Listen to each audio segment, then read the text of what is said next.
tell you, a lot of Trump supporters are not apologizing for some of their behavior when it comes to the way they treat members of the media. There's a local a story in New York where a local TV reporter who once actually had the coronavirus wanted to cover Open Up New York protest. These were all Trump supporters. There's video of it. They're wearing their Trump hats, their Trump shirts.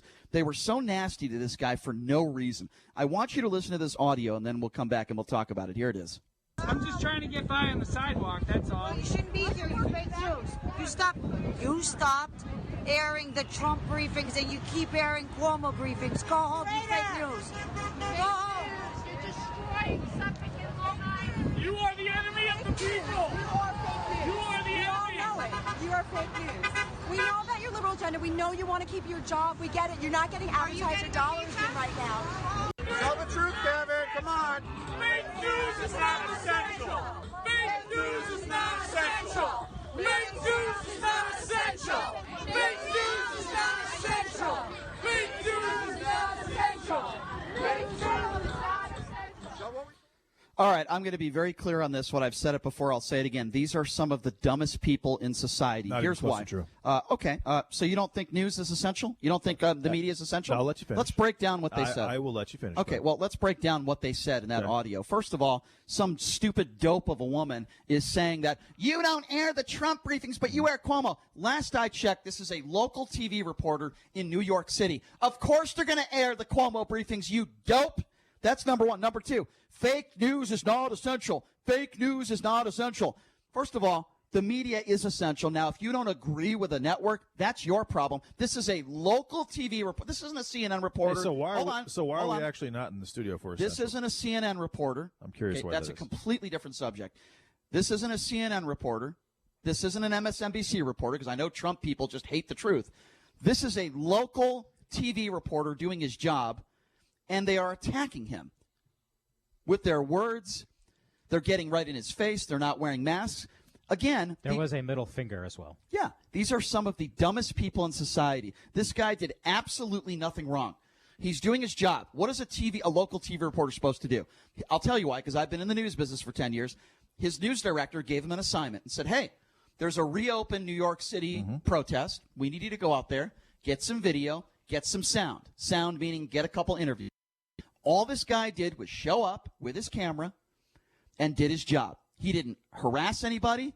He might have asked a few people, hey, can I ask you a few questions? That might be the worst thing he did. And it is completely unnecessary, and it is disgusting the way these people treated him. And I say it again, some of the dumbest people in society. Okay. I'll tell you what's disgusting, Brian. The fact that there are members of the media right now. What does that have to do with this guy? That are not. You can just interrupt me like that? You can just do that? I don't know you could do that. Okay, that's fine. Well, why are you talking about other members of the media? No, you go. You can just interrupt me like that. That's fine. Well, you're deflecting again. I'm not deflecting at all, Brian. I don't know why you're being so aggressive towards me. You interrupt me out of nowhere. We're talking about a local. And you get mad at me for interrupting you all the time. I hope you will talk. All right, stop it, both of you. Okay, I hope we will talk about this specific issue that we are talking about. That's why. That's what I'm asking you about. This specific TV reporter, this specific issue. Now, if you want to talk about other members of the media, go ahead. It just has nothing to do with this. Go ahead. Well, they obviously thought that he was with CNN or MSNBC. Or they didn't know exactly who he was with, clearly, obviously. So that's part of it. That would justify it. Yeah, that definitely justifies treating people. I'm not saying it justifies it. They did know who he was because they were. I feel like I'm in a studio with Chris Wynn and Brian Shapiro right now. Well, because all you have to do is say that giving people the middle finger and shouting down reporters is wrong. That's all you have to say. Okay.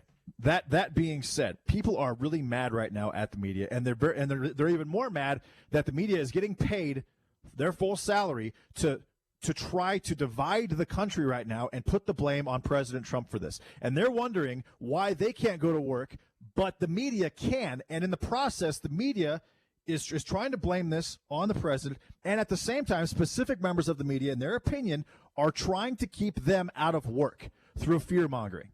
That is why, in my opinion, that they said the things they said. They're thinking to themselves, okay, why can't I go to work and you guys can go to work? You can get paid. I can't get paid. Okay. But at the same time, all you're doing is trying to place blame on the president for something that wasn't his fault. as well as continue this lockdown. Okay, in so a place like now, granted, New York City is a whole different animal, and you can shake your head all you want, Stein, but New York City is a whole different animal. That doesn't make. I mean, obviously, well, no, because you're doing what I thought you would do. You're deflecting from. I'm not deflecting. No, I said obviously they thought that he was with a different media outlet. Right. Okay, so can I respond to what you just said? First of all, Trump supported these idiots, and that's what they are. They're idiots. I don't think they're idiots at all. Okay, well, you're right. I think they're out of work. Let me finish now. I think they're out of work, and they're angry because they think they should be in work. Okay, I get your point. And the media you're right now defending their horrible behavior. I understand. I don't think it's horrible behavior. Oh, really? So flipping off a local TV reporter is okay to you? That's okay to you? Under those circumstances, I have absolutely no problem with it whatsoever. There's no point in that. That's fine. The reporter also himself had coronavirus, and he was very nervous because people without masks were in his face, and he was scared. And they absolutely, JD, knew where he was from because, first of all, when you go out in the field, you identify yourself. Of course they knew who he was. You have a white flag or a jacket or something like that. And he did. They also were making comments to the effect of, I used to like your TV station, but now I don't. Right. So, of course, they knew it. So also, I would think it's an assumption to say that all these people are out of work. We don't know that. Yeah, we don't know that either. But here's what we do know. They flipped this guy off. They were extremely rude to him. A couple of them got in his face. They said the media, fake news is not essential, and you did what I thought you were going to do, and in a way you defended theal behavior. And all I think any reasonable person that's not biased would say is, you know what, I don't support that behavior. You shouldn't be flipping off the media. You shouldn't be saying they're not essential. You shouldn't be criticizing them for airing a Coumo press conference. That's all. Now, if you want to go into detail about why they're upset, okay, fine, I'll hear that out. But to defend this type of behavior, which you see nothing wrong with the way they treated this man, to me, is ridiculous. Again, they think that the media is dividing the country instead of uniting it and trying to get over this virus. They're dopes. They think they're dopes. I think they're right, actually. Okay. The media is taking an opportunity right now to divide the country because it is an election year, and they are doing whatever they can. Specific members of the media are doing whatever they can to put the blame on President Trump for this, for the jobs lost and the deaths.